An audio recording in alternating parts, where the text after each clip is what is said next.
I am here telling Kenyans that this parliament through the committee is proposing an increment of prices on the tubers, Honorable Speaker. But they'll purport here, oh, show me the clothes, show me this. We are intelligent and Kenyans are intelligent. Even if you hide before and above, even if you hide below semantic. Give the mic to the chair, Committee on Finance, on a point of order. And therefore, all this heckling, Honorable Speaker, you know I'm the last person to be dissuaded by hecklers. I know they have been instructed that they must be here to come and heckle.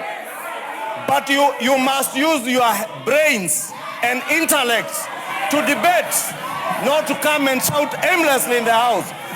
Use your brains and intellect to debate, not to shout. When you shout, Honorable Speaker, you are simply exposing to Kenyans just like the leaders who are misleading people out there. You are not utilizing your heads. We have standing.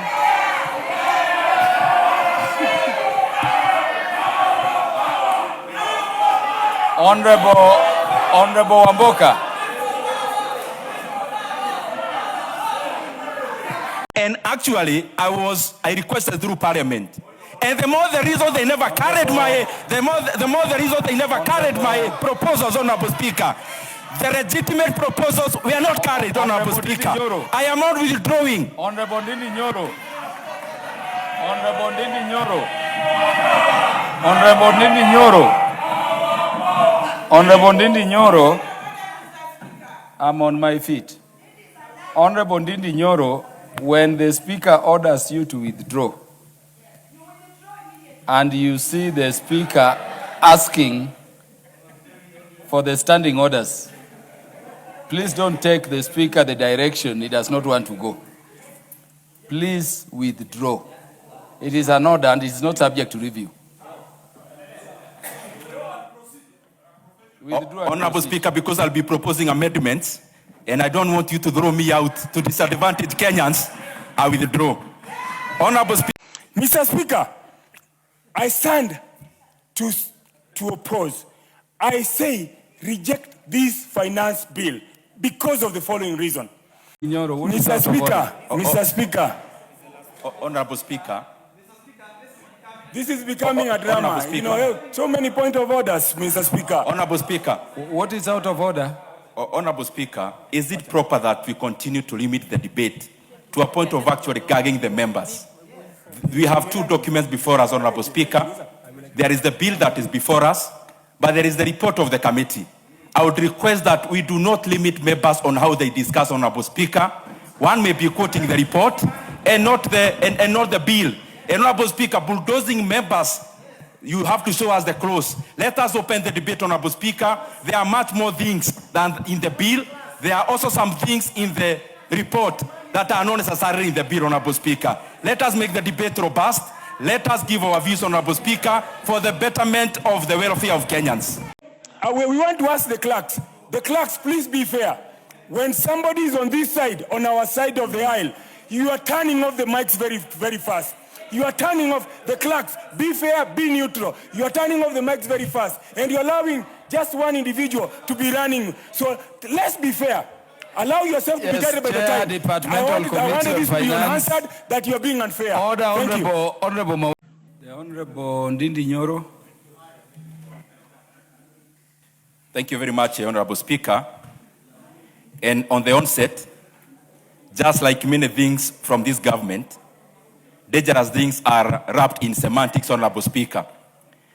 But I want to start, Honorable Speaker, by first bemoaning the point that the finance bill, as it is, was actually published in the order paper slightly before the session. And clearly, Honorable Speaker, this was an ambush to members of Parliament. But I want to hail all the pro-people members of Parliament for turning up, Honorable Speaker, and defeating the treachery that had been planned, Honorable Speaker. Secondly, I had an opportunity to attend before the committee because, as Kenyans know, we are in a situation that is not ordinary, and especially when it comes to fuel prices. And I thank Parliament for giving me an opportunity to appear before the committee, and Honorable Chair, you are there. and I gave proposals.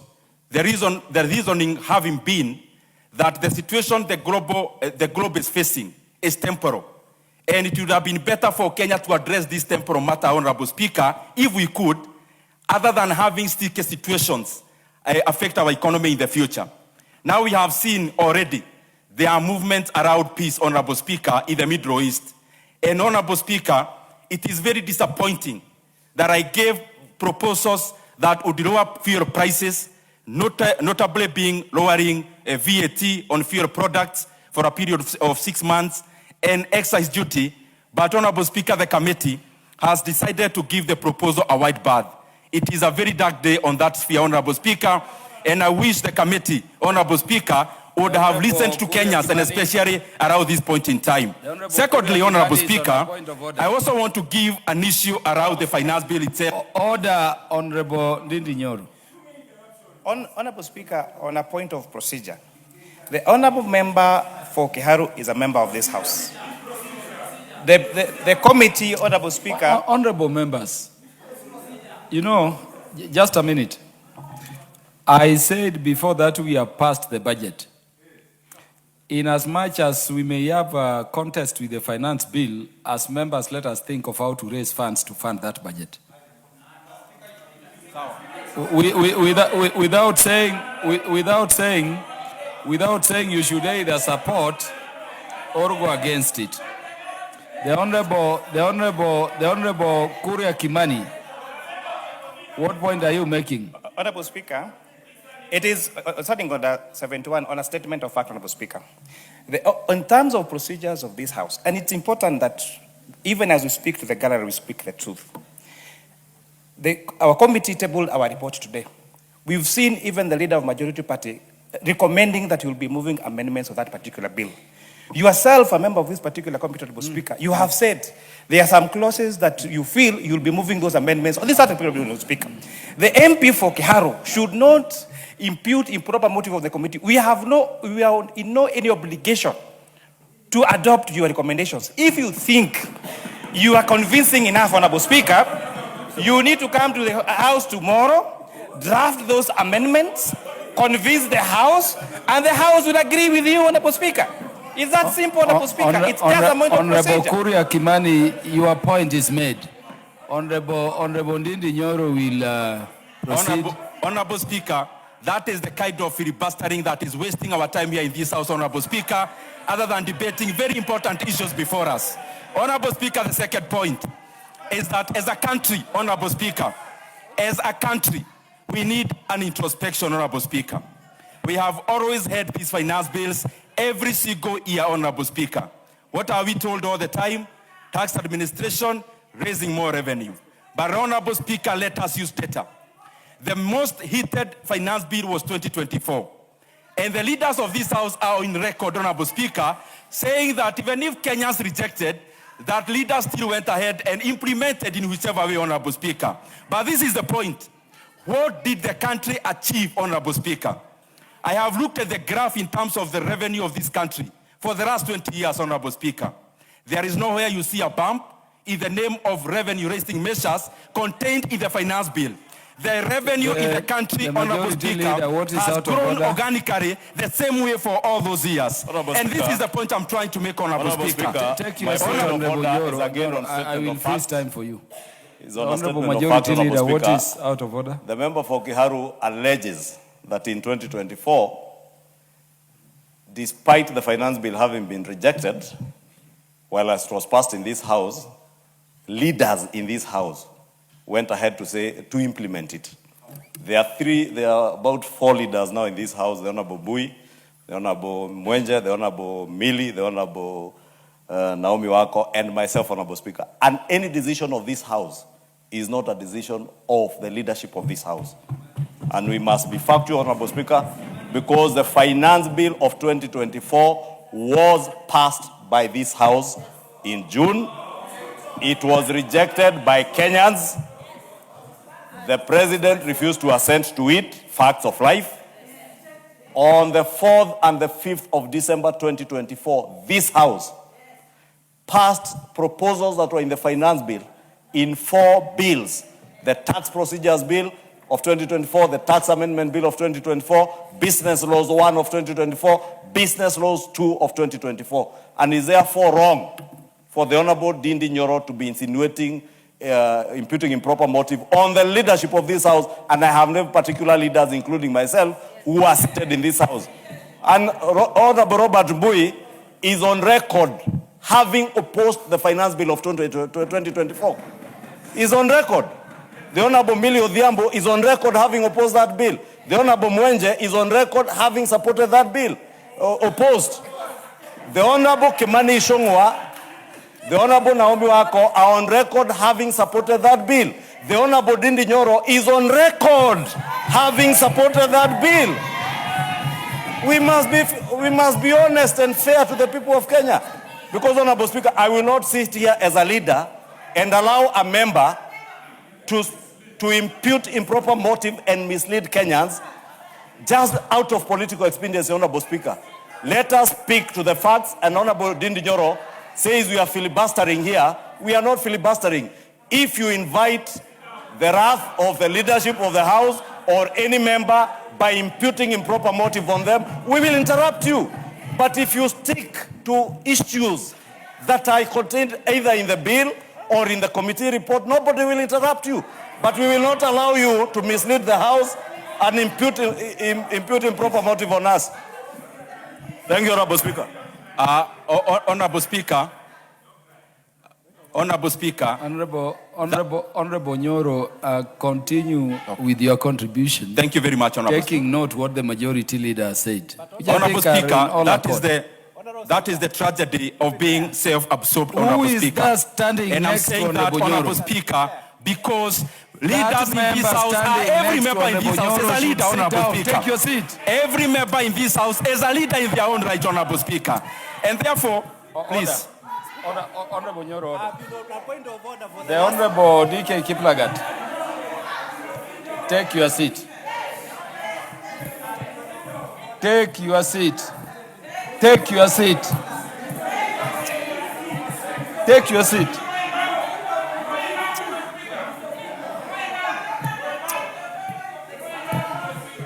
You've taken your seat at the right time.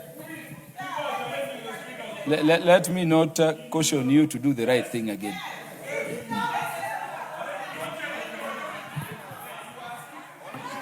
Honorable Speaker, that is the tragedy of being self-absorbed. When you have a higher estimation of yourself, Honorable Speaker, than the reality. Because, Honorable Speaker, every person in this House is a leader, Honorable Speaker. It doesn't matter the positions you occupy in this House. We are here as leaders, all of us, with an equal voice to represent Kenyans. Secondly, Honorable Speaker, the point I was trying to make. We need an introspection, Honorable Speaker. And we check through facts. These sequential finance bills every year, what have they yielded? Other than instability when it comes to policies in terms of the investments and decision-making, Honorable Speaker, of business people and economic actors. The third thing, Honorable Speaker, that I want to pinpoint, Honorable Speaker. Kenyans watch in horror, Honorable Speaker. And Kenyans, we are dismayed. We have seen different pronouncements, Honorable Speaker, from the same government addressing the same issue. We have seen the head of state, Honorable Speaker, talking about exemption, Honorable Speaker, of payee for the Kenyans earning below 30,000 Kenya shillings, Honorable Speaker. That has not been carried in here, Honorable Speaker. This kind of roadside creations, Honorable Speaker, are the ones we need to bring an end to, Honorable Speaker. But more importantly, Honorable Speaker, Kenyans earning below 30,000 shillings deserve a reprieve, Honorable Speaker. And especially in a situation where their pockets are raided from every direction, from the cost of living to taxes and levies, Honorable Speaker. Kenyans who are watching us expected that Kenyans earning below 30,000 shillings, Honorable Speaker, will be exempted from pay from this discussion, from this bill, Honorable Speaker. Honorable Ndindi Nyoro, take your seat. Take your seat. The Honorable Kiplagat is on a point of order. Order, Speaker. I don't know. I was wondering whether I'm transparent because I've been asking for a point of order for a very long time. But all the same, stop the noise. I'm on a point of order. Whether you like it or not, I'm on a point of order. Can I prosecute? Can you allow me to prosecute? Point of order, Speaker. Make noise. When you finish, I can contribute. Honorable Kiplagat, please address the speaker. You see, I'm trying to make a statement and they are making noise. You are on a point of order. You are not making a statement. Okay. The point of order I'm raising on. The point of order I'm raising on. Honorable Ndindi Nyoro, who is well versed in the current affairs, knows very well that what was happening between America and Iran, already there is a deal, and the deal will be signed on Friday, and that one has allowed the oil. Honorable Kiplagat, take your seat. You are certainly on a point of argument. You'll get your time to make your argument. Honorable Ndindi Nyoro, conclude. Honorable Speaker, the other thing is the insinuations we've been hearing here around Metumba, Honorable Speaker. Yes, we need to grow our own industries in Kenya. But, Honorable Speaker, it is always good to give a transition period. And I'm saying that because I've listened here some members making insinuations which are not correct, insinuating that there is no tax on Metumba. Honorable Speaker, the fact of the matter is that the committee itself purported to have had public participants who are themselves manufactured by them, Honorable Speaker, is proposing in their report, Honorable Speaker, a 15% tax on Kimani, Metumba, Honorable Speaker. You cannot lie to Kenyans. Honorable Ndindi Nyoro, take your seat. The Honorable Kimani Kuria is on a point of order.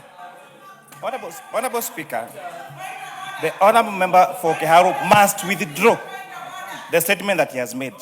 He is saying that the public participants that came to the Finance Committee were manufactured people, Honorable Speaker. We have tabled here submissions of over 100,000 people across the country, Honorable Speaker. I have no capacity, Honorable Speaker, to manufacture 100,000 people, Honorable Speaker. The honorable member must either substantiate or withdraw that particular the honorable, and second, Honorable Speaker, he must show us that a is clause. a fair request. He must show us a clause in the bill that he is referring to, Honorable Speaker. Honorable Ndindi Nyoro, that you must do. Honorable Speaker, I have never seen a situation where, in public participation, a person volunteers information for them to be taxed more, Honorable Speaker, for them to be taken through horror, Honorable Speaker. This is the first time, Honorable Speaker, that we are seeing, Honorable Speaker, purported public participants, Honorable Speaker. Order, please. Order, please. You know we must be the orderly if we are going to debate. Honorable Ndindi Nyoro, you cannot stand at your place having said you yourself attended, then at the same time say the committee manufactured, participants. That one, I insist, and I order you to withdraw. Honorable Speaker, I attended as a participant. And actually, I requested through Parliament. And the more the reason they never carried my proposals, Honorable Speaker. The legitimate proposals were not carried, Honorable Speaker. I am not withdrawing. Honorable Ndindi Nyoro. Honorable Ndindi Nyoro. Honorable Ndindi Nyoro. Honorable Ndindi Nyoro. I'm on my feet. Honorable Ndindi Nyoro, when the Speaker orders you to withdraw, and you see the Speaker asking for the standing orders, please don't take the Speaker the direction he does not want to go. Please withdraw. It is an order and it is not subject to review. Honorable Speaker, because I'll be proposing amendments, and I don't want you to throw me out to disadvantage Kenyans, I withdraw. Honorable Speaker. Order. Yeah, so the withdrawal is accepted, and let us avoid a situation in which we provoke unnecessary motions in debate. I sat here and I said all members need to have their time on the finance bill. Let us agree to continue in that manner. Honorable Speaker, the point I'm making is this.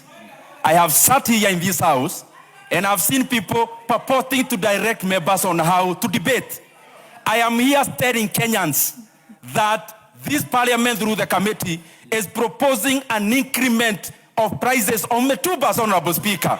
But they'll purport here, oh, show me the clothes, show me this.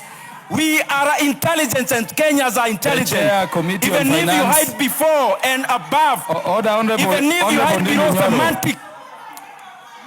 Give the mic to the chair, Committee on Finance, on a point of order. You know, Honorable But Speaker, maybe for clarity, are Mitumbas taxed now? Honorable If Speaker, so, what is proposed now? Could you just clarify that? Honorable Speaker, and I really want to urge my comrade, Honorable Ndindi Nyoro, to take his time to read the bill. Just simple text of reading. Currently, mitumbas in this country are taxed at standard rate of 16%. That is a fact. Now, as we speak, the VAT Act imposes 16% VAT on mitumba. Once the importers of mitumba sell those particular mitumbas, Honorable Speaker, they are also subjected to 30% corporation tax on their profit, Honorable Speaker. What the bill is actually proposing is to exempt VAT, mitumba from VAT. So the proposal here, Honorable Speaker, and that's why when we challenge you to, on facts, go to the, just simple read the bill, tell us, where are we increasing taxation on mitumba? The bill actually is proposing to exempt mitumba from VAT, and that is a fact. Honorable Ndindi Nyoro, where are new taxes proposed on mitumba? Honorable Speaker, it is Which disappointing clause? that the chairman has not read his own report, Honorable Speaker. And I kept saying here, we are debating the bill, but we are also Honorable debating Nyoro. the committee report, Honorable Honorable Speaker. Ndindi Nyoro. And no one will purport here to guide me on how to Honorable Ndindi debate. Nyoro. Kenyans will gauge who is talking the truth in the next few Honorable Ndindi weeks. Nyoro. Honorable Ndindi Nyoro. Honorable Ndindi Nyoro. Order, honorable members. Honorable Ndindi Nyoro, in which clause is Mutumba taxes being increased? Honorable Speaker, I am repeating for the 18th time. I am at no obligation to tell anyone anything other than debating, Honorable Speaker. And Honorable Speaker, Majority Leader. we are debating both the Majority bill, Leader.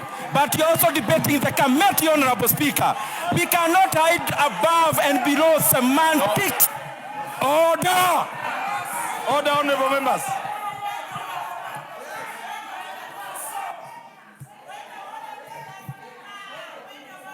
I've given the majority leader the mic. So you will raise after the majority leader. Yeah, please, majority Honorable leader. Speaker. Honorable Speaker. Honorable Speaker, you know, my brother, Honorable Ndindi Nyoro, says he's under no obligation to be directed. And in fact, nobody seeks to direct him. The point of order the chair spoke on.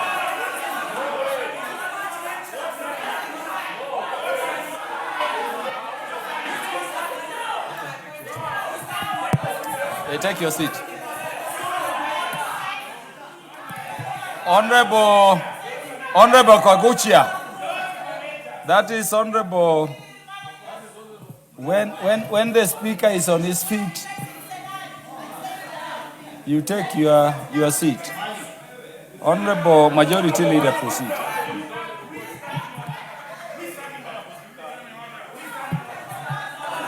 Honorable Speaker, I was saying the guidance you sought from Honorable Ndindi Nyoro was on the clause that is taxing mitumba in the bill or the proposal in the report of the committee that is proposing that.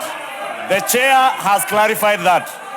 And all that Honorable Ndindi Nyoro is doing is now to throw words as the chair and the speaker, because he cannot substantiate. And Honorable Speaker, I know people want to shout and mislead Kenyans on record. But we also have an obligation, Honorable Speaker, to set the record straight. Just like the Honorable Ndindi Nyoro purported that there are roadside declarations on pay as you earn. And there is nowhere in our report or in the bill that pay as you earn was touched. But when the cabinet secretary appeared before this house last week, he did clarify that the proposal on pay as you earn is coming in a different proposal before the House to be considered by the House, and therefore all this heckling, Honorable Speaker, you know I'm the last person to be dissuaded by hecklers. I know they have been instructed that they must be here to come and heckle. But you must use your brains and intellect to debate, not to come and shout aimlessly in the House. Use your brains and intellect to debate, not to shout. When you shout, Honorable Speaker, you are simply exposing to Kenyans, just like the leaders who are misleading people out there. You are not utilizing your heads. We have standing.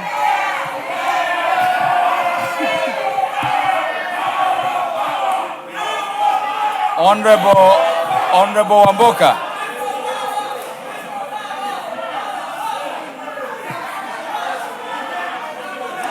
Honorable members, the time being 19:05 p.m., this House, order! Honorable Kibagendi, Honorable Majimbo Kalasenga, we are adjourning the House, please. Honorable members, and the time being 19:05 p.m., this House stands adjourned until Wednesday, the 17th day of June at 9:30 a.m.